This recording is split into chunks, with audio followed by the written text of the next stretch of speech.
Fala pessoal, vamos iniciar mais um vídeo aqui no canal O Tabuleiro. Nesse vídeo vamos comentar, fazer um react basicamente aí da entrevista que o ministro Haddad deu para o BTG Pactual num evento econômico na semana passada, um evento aí bem complexo, teve várias personalidades falando, várias personalidades importantes do mercado, e a do Haddad obviamente chamou atenção por ser o ministro da Economia. Tenho pontos, né, para trazer aqui que são bem relevantes, algumas falas aí que ele trouxe que precisam ser contestadas e contextualizadas, né, de alguma forma. Então, quero trazer minha opinião, falar um pouco aí do que ele trouxe e, justamente, né, também entender o que que é fato, o que que não é.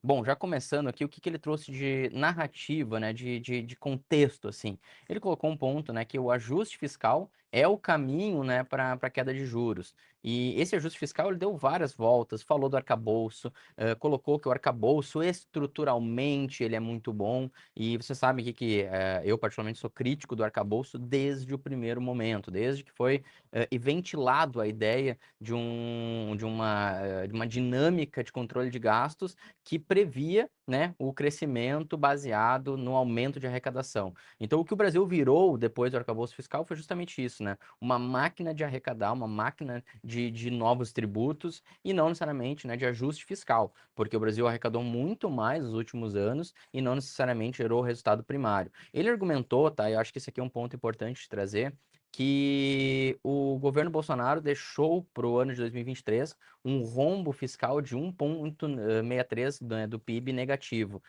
Isso é muito contestado, né? Tanto que no último ano do Bolsonaro existe sim um ponto que há uma margem de debate, que é a questão lá da PEC dos precatórios, né? Mas mesmo com a PEC dos precatórios, ainda o resultado seria muito melhor do que a gente tem visto atualmente, né, no governo. Então, esse ponto é um ponto que eu particularmente discordo, não vejo tangibilidade naquilo que foi falado, até porque no primeiro ano do governo Lula, eles tiveram lá a PEC da gastança, que foi falado, né, mais de 100 bilhões que foram injetados, né, no governo, e praticamente foi inócuo, né? Esse dinheiro foi usado para vários fins que a gente nem sabe exatamente, né, se teve o destino adequado, porque foi sem orçamento, né? Não passou por dentro do orçamento. Então, assim, esse foi um dos pontos importantes. E esse ajuste fiscal que ele colocou como grande, digamos assim, arcabouço que traria uma queda de juros estrutural. Bom, o mercado não acredita nisso. Tanto que a taxa de juros de médio prazo, olhando aí para alguns anos para frente, continua alta. Então, mesmo com a perspectiva de corte agora para 2026, chegando no final do ano em torno de 12%, a taxa se estabiliza e permanece em 12% por um período longo. Então, essa queda de juros que ele fala, que o caminho do ajuste fiscal e tal, não se sustenta nem pelo mercado. O mercado não está precificando isto. E aí, né, onde ele botou que esse ajuste, essa reforma tributária, né, que está sendo feita agora, vai ajudar justamente no aumento de arrecadação e o ajuste fiscal, que tanto foi falado, vai ser por parte do aumento de arrecadação. Mas todo mundo sabe, né, que aumento de arrecadação impacta diretamente a economia. Então, por mais que o Brasil melhore em eficiência tributária, o correto, o certo, o prometido lá atrás é que essa nova reforma tributária, reduziria a carga tributária, simplificaria o processo, e o que nós estamos vendo aqui, infelizmente, é um processo longo, que vai levar quase aí 10 anos para se completar, onde o grau de complexidade nesse período vai aumentar muito, praticamente tem dois sistemas rodando em paralelo, e ainda por cima a carga tributária no Brasil tende a aumentar. Então, por mais que venha algum ajuste fiscal, o custo social, econômico, vai ser muito grande, ainda mais com essa nova implementação agora do monitoramento de transações econômicas abaixo aí de um valor que não era monitorado anteriormente. Isso vai impactar o pequeno comerciante, o autônomo, o ambulante. Então, realmente, pessoal, preparem-se, porque essa parte da reforma tributária que ele vendeu como uma pílula dourada, eu particularmente não acredito. Acho que vai trazer grandes malefícios, principalmente no início aí dessa transição dos primeiros 10 anos.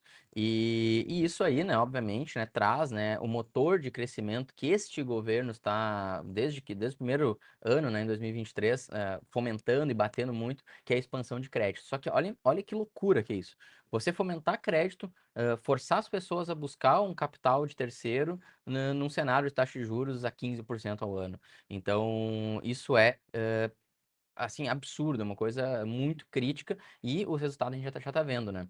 Ele não falou na entrevista das taxas de inadimplência, as taxas de inadimplência de cartão de crédito, de questões imobiliárias, questões também de falências de empresas batendo aí, né? Repressão judicial, falências, recordes. Então, esses pontos ele não trouxe. Mas falou, né, dessa questão do crédito, de justamente o governo ter aproximado aí o cidadão mais humilde, mais comum, né, no ponto de vista financeiro, do crédito. E por vezes, né, a gente já viu isso aí, inclusive no período da Dilma, né, antes do impeachment, né, muito incentivo ao crédito, um crédito tóxico que depois teve todo, né, um problema de crise que gerou inadimplência, gerou toda uma inflação por um consumo exagerado. Então, num cenário de taxa de juros a 15, com crédito alto, a inflação se mantém ainda num patamar elevado, que é o que eu falei, né, no vídeo passado. Quem não viu, acompanha, vou deixar o card aqui, onde eu falei só sobre inflação. Então, esse crédito aí que ele falou também, não, expansão de crédito não é algo interessante. E o geral, o cenário geral, ele desenhou assim um otimismo com a questão macro. Até ele usou como balizador, e é até interessante a gente debater um pouco aqui, a questão da bolsa. Ele falou bem assim, tentar abrir aspas aqui, mas ele falou que muita gente está arrependido de ter vendido lá a Bolsa Brasileira a 120, 130 mil pontos quando ele entrou, né? Quando entrou o governo do PT. E hoje, né, a Bolsa Brasileira batendo aí quase 190 mil pontos. O dólar, naquela época, chegou a bater. Quando eles entraram, né? Só lembrando, era 4,60, 4,50, é 4,30 ali mais ou menos. Hoje a gente está falando de um dólar 5,30. Ele vendeu, para vocês verem como a narrativa é construída, ele vendeu que quando ele entrou o dólar estava perto de 6. Ele falou isso. Ele falou isso. E, na verdade, a gente sabe que não. O dólar foi a 6,20 depois com as promessas vazias de corte de gastos que eles fizeram no final de 2024, né? Então, o dólar chegou a bater lá 6,20 e depois foi arrefecendo. Teve toda aquela questão do tarifaço, tudo que o Brasil até, de certo ponto, conseguiu lidar muito bem. E eu dei o mérito para o Lula de ter conseguido negociar muito bem essa questão da tarifa. Realmente, quando é fato, a gente tem que falar.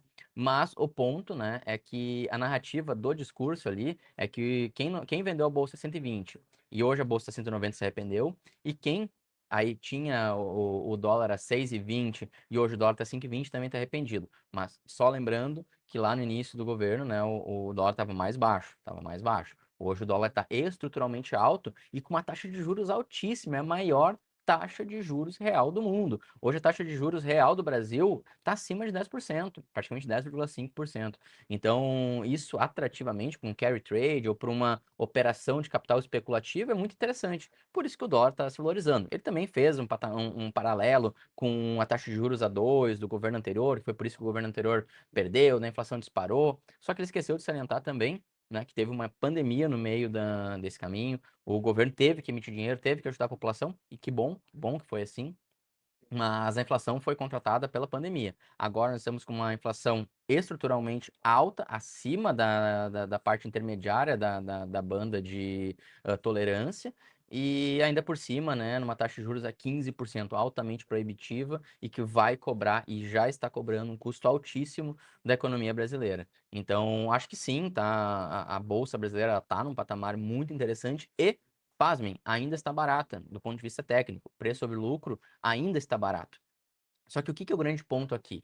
Quando a gente fala de índice de bolsas, isso a nível global, mas principalmente aqui no Brasil, a gente está falando das maiores empresas do país. Então, quando tem um aumento de carga tributária, problemas econômicos, tudo, quem sofre mesmo é o primeiro pequeno empresário, aquele que tem custos que não consegue repassar diretamente e instantaneamente para o seu consumidor. Já as blue chips, as empresas gigantes do Brasil, que a maioria ou é empresa de commodity ou é banco, cara, repassa na hora os custos, se adequa e cada vez mais, né, os concorrentes vão ficando pelo caminho, eles vão monopolizando e tendo mais força no mercado. Então, é natural que num cenário hostil como esse que a gente está vendo hoje, né, na macroeconomia brasileira, as grandes empresas cresçam. E nós aqui na Vinci, né, a empresa que eu tenho de assessoria de investimentos, a gente tinha uma visão, né, bem positiva em relação à equity, à bolsa, uma diversificação de patrimônio, para, claro, com um perfil mais arrojado, usando, né, também ações aí da Bolsa Brasileira. Isso fazia sentido e ainda faz sentido. Então, o que a gente difere aqui é leitura macroeconômica de cenário de bolsa, cenário de equity. E são coisas completamente completamente distintas e com drivers, né, que se, digamos assim, se permeiam, né, tem correlação, mas não é direto, não é se o macro está indo bem, certo que a bolsa vai bem, se o macro está indo mal, certo que a bolsa vai mal. Então, acho que nesse ponto ali é uma situação que ele usou, obviamente, politicamente, para valorizar, né, o seu trabalho, tudo. Então, tudo é do jogo. Mas tentei nesse vídeo aqui, pessoal, trazer esses pontos e contrapontos que eu acho que é narrativa, situações que ele colocou lá, obviamente defendendo o ponto dele, a visão dele, e o que eu entendo, né, ser hoje fato, realidade, dentro de uma questão, né, de alocação de capital, de visão macroestratégica e principalmente, né, de economia. Então, espero que vocês tenham gostado desse vídeo. Eu sei que é um vídeo que tem muitas opiniões diversas. Eu quero ouvir, né, aí nos comentários, opiniões. Tá tudo certo aqui, a gente tá aqui para debater. O vídeo termina, mas no comentário aí eu sei que continua a conversa aí depois que o vídeo termina. Quem gostou do vídeo, deixa seu curtir, segue a página, é importante, né, pra gente crescer. E também, se for possível, compartilhe com aquele seu colega que um pouco pensa diferente de mim. Pergunta lá, concorda com esse cara? Vamos ver o que ele te diz aí. Se ele quiser também deixar comentários, vai ser muito bem-vindo aqui. Grande abraço e até o próximo vídeo.